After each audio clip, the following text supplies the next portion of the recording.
बिस्मिल्लाहिर्रहमानिर्रहीम। अस्सलाम वालेकुम। कैसे हैं आप सब?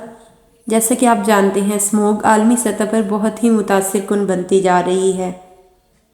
ये जहाँ पर इंसानी सेहत को मुतासिर कर रही है, हमारी मेंटल हेल्थ को डिस्टर्ब कर रही है, इसके साथ साथ ये हमारे इन्वायरमेंट को भी उतने ही बुरे तरीके से मुतासिर कर रही है। Too much smoke acid rain का बाइस बनने के साथ साथ प्लांट्स की ग्रोथ को बुरी तरह से मुतासिर कर रही है। स्मोक की वजह से सडन रोड एक्सीडेंट्स में इजाफा हो रहा है। स्मोक क्या है, इसके सोर्सेज क्या हैं, इसके इफ़ेक्ट्स क्या हैं इन्वायरमेंट पे, और इनसे कैसे बचा जा सकता है, ये देखने के लिए वीडियो को एंड तक देखिएगा। The word smog is a combination of two words smoke and fog, यानी सनलाइट की प्रेजेंस में और स्मोक और फोग के मिलने से स्मोक बनती है। इसका सबसे मेन सोर्स व्हीकल एमिशंस है। जैसा कि आप लोग जानते हैं, आहिस्ता आहिस्ता लोगों ने पैदल सफ़र करना और बाईसाइकिल को तर्क कर दिया है। गाड़ियों में दिन ब दिन इजाफा होता जा रहा है, जिसकी वजह से हमारा इन्वायरमेंट ख़राब हो रहा है। इसके बाद industrial pollution, power stations, waste burning और कोल बर्निंग इसके मेन काजेज़ हैं। ब्रिक किलन्स में इजाफा होता जा रहा है। बहुत से power stations, factories, coal power plants में इजाफा होता जा रहा है और ये सब कुछ स्मोक का बाइस बन रहे हैं। ये हमारे इन्वायरमेंट को बुरी तरह से नुकसान पहुंचा रहे हैं। अगर इनको मुनासिब तरीके से डिस्पोज किया जाए तो हम अपने इन्वायरमेंट को आलूदगी से बचा सकते हैं। इसलिए ये हर फर्द पर लाजिम है कि वो स्मोक की केमिस्ट्री को समझे, ताकि इसके लिए कोई बेहतरीन हिकमत अमली अमल में लाई जा सके। कौन सी कंडीशंस हैं जो स्मोक का बाइस बनती हैं? There must be sufficient nitrogen oxide, hydrocarbons and volatile organic compounds.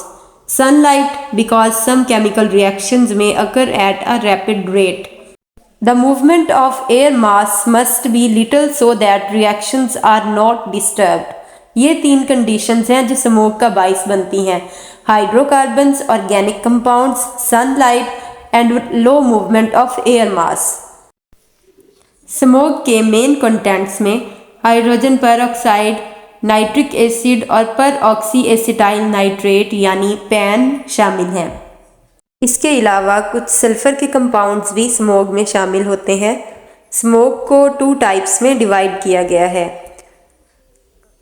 Reducing smog. If smog contains high content of sulphur dioxide then it is called reducing smog. The main cause of reducing smoke is combustion of coal.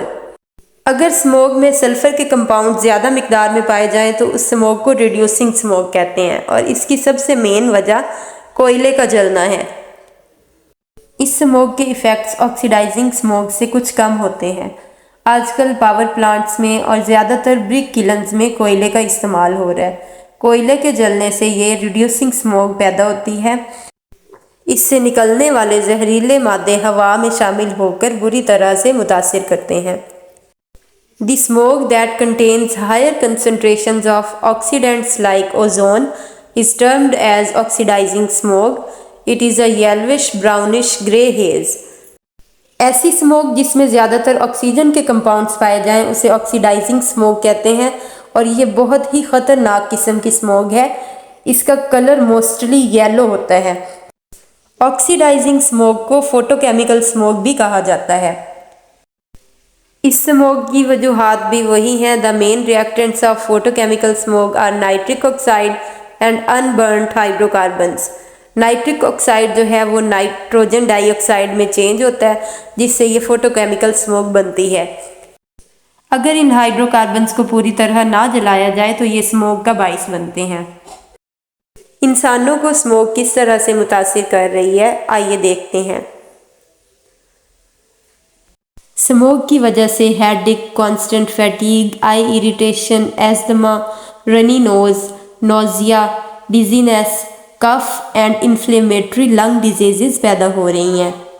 इसका सबसे main attack हमारे respiratory system पे है। ये हमारे lungs को बुरी तरह से मुतासिर करती है। बच्चों और बूढ़ों को ये ज़्यादा इफ़ेक्ट करती है, या वो लोग जो पहले से बीमार हैं वो इससे बुरी तरह से मुतासिर होते हैं। स्मोक की वजह से गले की बीमारियां और सांस की बीमारियां बहुत तेज़ी से फैल रही हैं।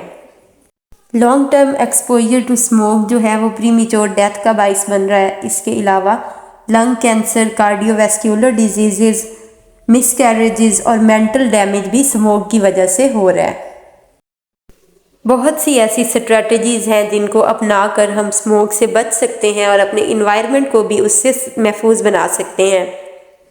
اپنے ہاتھوں کو بار بار دھوئیں، زیادہ سے زیادہ ٹائم گھر پر گزاریں۔ سب سے بڑی چیز ڈونٹ پینک۔ کوئی بھی سچویشن ہو، کسی بھی قسم کے مشکل حالات ہوں تو اس میں گھبرانا نہیں ہے، بلکہ ہمت کے ساتھ ان حالات کا مقابلہ کیا جائے۔ اپنا امیون سسٹم، اپنا مدافعتی نظام بہتر سے بہتر بنائیں۔ اگر ہم کمزور پڑ جائیں گے تو سب سے پہلا ایفیکٹ ہمارے امیون سسٹم پر ہوگا، ہمارا امیون سسٹم بھی ویک ہو جائے گا۔ اپنے گھر والوں کو، اپنے ارد گرد کے لوگوں کو اس کے ایفیکٹس اور ان سے بچاؤ سے آگاہ کریں۔ ماسک کا استعمال لازمی کریں، غیر ضروری آؤٹ ڈور ایکٹیویٹیز سے ایوائڈ کریں، اسموکنگ کو بالکل ترک کر دیں، پانی زیادہ سے زیادہ پئیں، کولڈ بیوریجز کو بالکل ترک کر دیں، اس کی جگہ پر چائے، کافی یا قہوہ اس کا استعمال اپنی زندگی میں لازمی کر دیں۔ آنکھوں کو بار بار واش کریں۔ گھر پر رہتے ہوئے اپنے دروازے اور ونڈوز کو کمپلیٹلی کلوز رکھیں۔ انشاءاللہ ان چند احتیاطی تدابیر کو اپنا کر ہم اپنی صحت پر اسموک کی وجہ سے ہونے والے برے اثرات سے بچ سکتے ہیں۔ اللہ رب العزت سے دعا ہے کہ اللہ تعالی ہمیں اور ہمارے پیاروں کو ان مشکلات میں محفوظ رکھے اور ایسی آفات سے بچائے۔ Always think positive, take care yourself and take care of others. Save our earth, which is our homeland and habitat of many organisms. Thank you for watching. Don't forget to subscribe my channel. Allah Hafiz.